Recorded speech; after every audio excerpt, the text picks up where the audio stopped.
How massive is the U.S. military compared to the rest of the world? The United States Armed Forces is not merely large, it operates on a scale that fundamentally reshapes how modern warfare, geopolitics, and global power projection work. When people talk about military size, they often default to raw troop numbers. By that metric alone, the United States does not rank first. With roughly 1.3 million active duty personnel, it usually places third or fourth globally. China fields just over 2 million active troops, while India maintains around 1.45 million. Russia fluctuates near similar levels, though its numbers have shifted dramatically in recent years due to war and mobilization policies. At first glance, these figures suggest the U.S. military is smaller than its primary competitors. But this comparison quickly breaks down when population is taken into account. China and India each have populations exceeding 1.4 billion people. While the United States has roughly 336 million, that means the U.S. maintains a massive standing force. Relative to its population, nearly 3 times the militarization rate of China or India. In practical terms, the United States commits a far greater proportion of its society, economy, and industrial output to sustaining military readiness than almost any other major power. Yet even personnel numbers fail to capture the true scale of U.S. military dominance. The clearest indicator of American military power is money. In 2024, the United States spent around $900 billion on defense, accounting for roughly 40% of total global military expenditure. That is nearly 2/5 of everything the world spends on national defense, concentrated in a single country. By comparison, the next biggest spenders, China, Russia, India, the United Kingdom, and Saudi Arabia, do not collectively match U.S. spending in raw dollar terms, according to the Stockholm International Peace Research Institute. The U.S. outspends the next 10 countries combined when expenditures are measured directly in U.S. dollars. This imbalance is partly explained by economic scale. U.S. economy is simply enormous, allowing it to sustain a military budget that would cripple most other nations. Despite the eye-watering headline number, defense spending accounts for only about 3.4% of GDP, placing it outside the top 5 globally for defense burden. That figure is significantly lower than during past conflicts. During the height of the Vietnam War in 1968, the United States spent nearly 10% of GDP on defense. During the Korean War, that number peaked at 14%. And even during the Iraq and Afghanistan wars around 2010, defense spending hovered near 5% of GDP.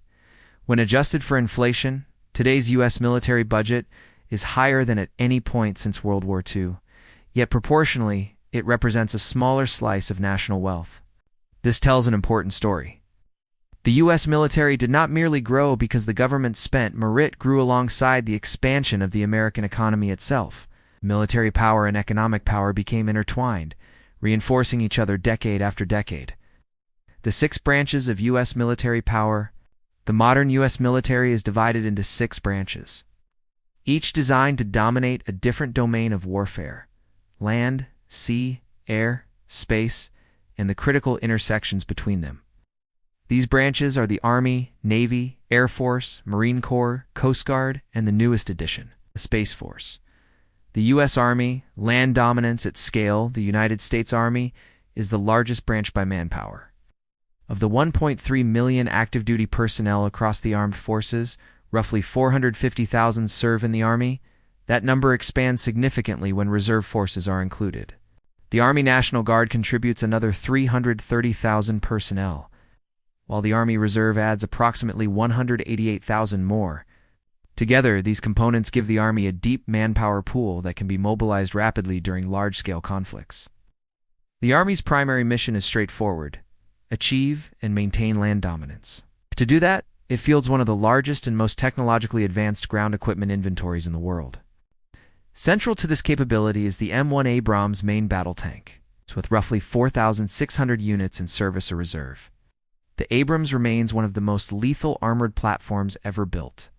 Introduced during the Cold War and proven during the 1991 Gulf War, the Abrams has undergone continuous upgrades, particularly in electronics, sensors, and battlefield networking. These upgrades have made the tank uniquely effective in modern warfare environments dominated by drones, satellites, and long-range communications, while other nations have attempted to replace their main battle tanks with entirely new designs. The United States instead chose to evolve the Abrams platform rather than abandon it. Programs intended to replace it, such as the Future Combat Systems Initiative, were scrapped in favor of maintaining specialized platforms supported by advanced sensors and unmanned systems. The Abrams' performance in modern conflicts has reinforced this decision. Comparisons with Russia's T-90 tanks have highlighted the reliability and survivability advantages of U.S. armor. Russia's next-generation T-1 for Armata was intended to close this gap.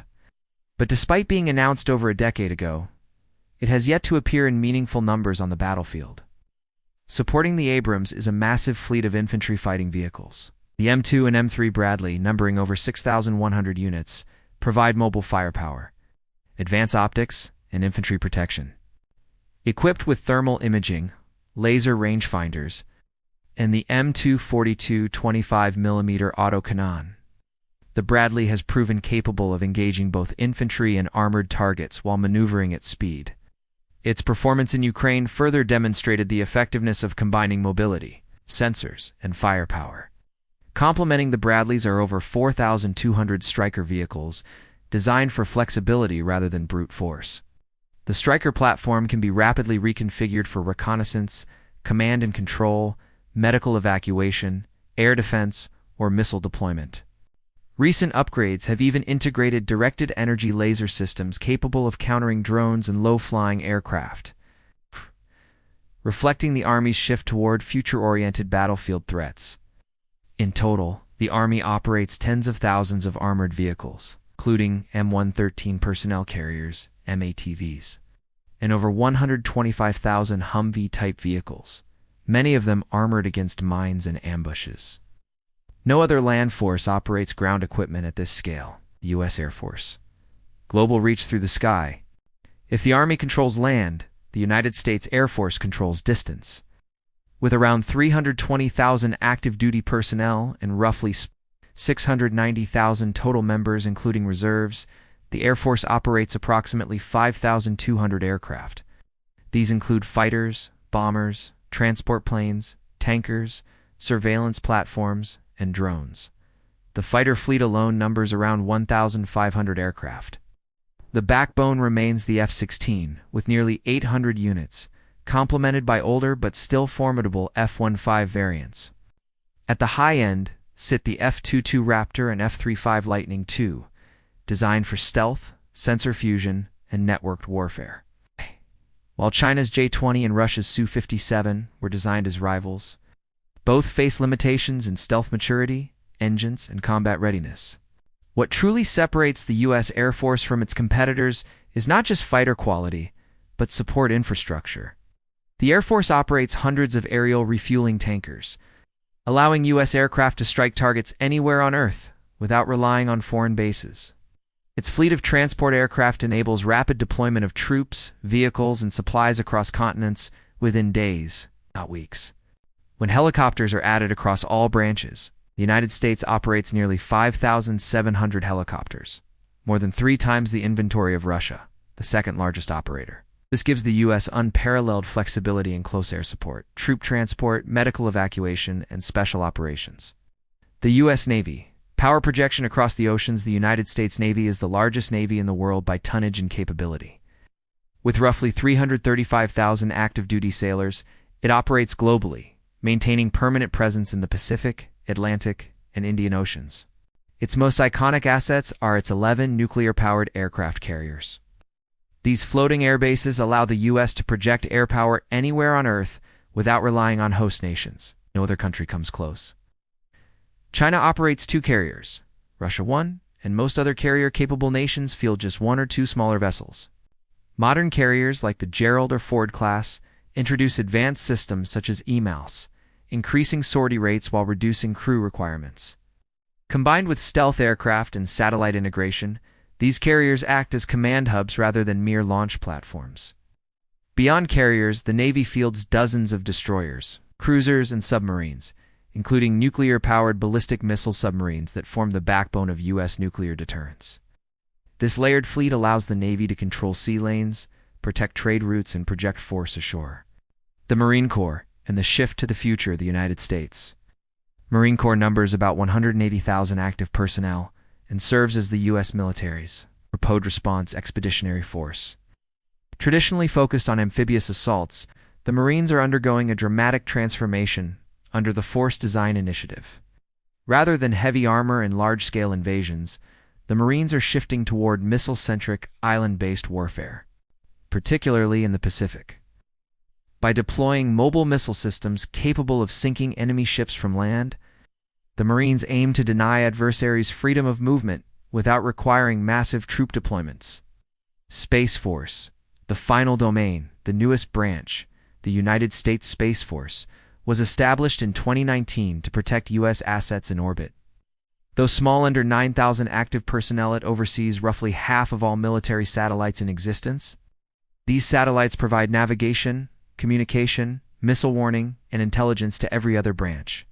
As warfare increasingly depends on space-based systems, dominance in orbit may prove as decisive as dominance on land or sea. Is the U.S. military declining? Despite recruitment challenges and shrinking troop numbers, the U.S. military is not in decline. Instead, it is evolving. Automation, drones, artificial intelligence, and networked warfare allow fewer personnel to control vastly greater firepower than ever before. Combined with powerful alliances such as NATO and partnerships in the Indo-Pacific, the United States does not need to dominate alone, it needs only to stay technologically ahead. In sheer scale, spending, reach, and integration across every domain of warfare, no military in history has matched what the United States fields today. Whether that dominance continues will depend not on numbers alone, but on how effectively the U.S. adapts to the wars of the future.